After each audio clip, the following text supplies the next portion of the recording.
देखिए, खबरों में आगे बढ़ते हैं और अब बात एक ऐसे शब्द की जिसकी चर्चा इन दिनों आपने खूब सुनी होगी, और ये शब्द है क्रिप्टो करेंसी। दुनिया भर में क्रिप्टो करेंसी का भूत लोगों के सिर चढ़कर बोल रहा है और अब देश के नौजवानों में भी इसका क्रेज बहुत बढ़ गया है। लेकिन सवाल यह है कि भारत में क्रिप्टो करेंसी को मान्यता मिली है या ये गैर कानूनी है।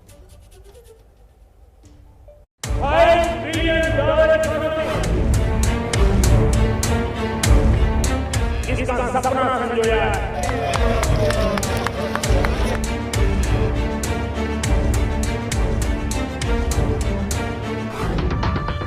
तो न्यू इंडिया के लिए सरकार ने अर्थव्यवस्था का जो टारगेट रखा है, क्या उसमें क्रिप्टो करेंसी भी शामिल होगी या नहीं?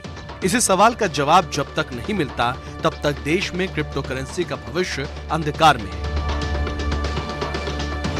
हालांकि भारत सरकार ने क्रिप्टो करेंसी पर अब तक बैन नहीं लगाया है, लेकिन अप्रैल 2018 में आरबीआई ने क्रिप्टो करेंसी में डील न करने और क्रिप्टो व्यापारियों को सुविधा न देने का सर्कुलर जारी किया था।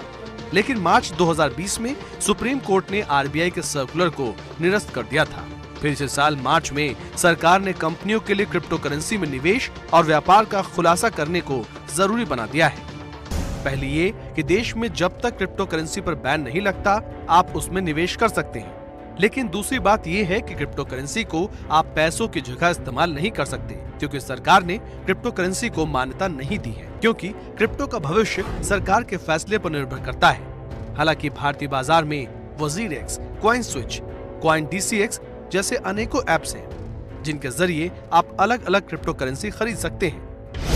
Bitcoin, Ethereum, Ripple, Dogecoin, Dashcoin, Monero जैसी हजारों क्रिप्टो करेंसीज मार्केट में मौजूद हैं। हालांकि इन सब में टॉप पर बिटकॉइन है, जिसमें साल 2009-10 से ही लोग निवेश कर रहे हैं। अप्रैल 2014 में एक बिटकॉइन की कीमत करीब 48 लाख रुपए पहुंच गई थी। मौजूदा वक्त में एक बिटकॉइन की कीमत 35 लाख रुपए के करीब है। हालांकि आप चाहें तो क्रिप्टो करेंसी में 100 रुपए का भी निवेश कर सकते हैं। इस बीच चर्चा का बाजार भी गर्म है। दबी जुबान में कहा जा रहा है कि भारत बहुत जल्द अपनी क्रिप्टो करेंसी लॉन्च कर सकता है, लेकिन विशेषज्ञों का मानना है कि सरकार क्रिप्टो की जगह रुपए को ही डिजिटल फॉर्म में जारी कर सकती है। जो क्रिप्टो करेंसी है वो करेंसी नहीं है, वो क्रिप्टो एसेट हम बोल सकते हैं, क्योंकि करेंसी जारी करने का अधिकार सिर्फ सॉवरेन गवर्नमेंट को होता है, जो कि भारत सरकार का या किसी भी देश की सरकार का है।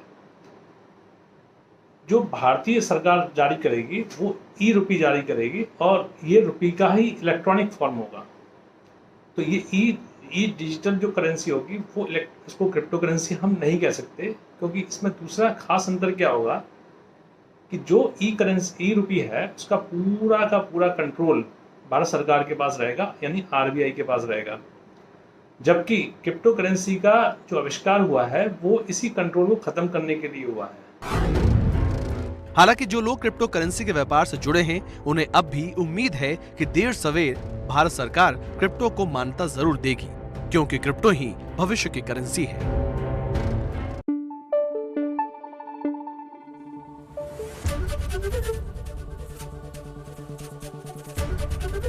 एबीपी न्यूज आपको रखे आगे।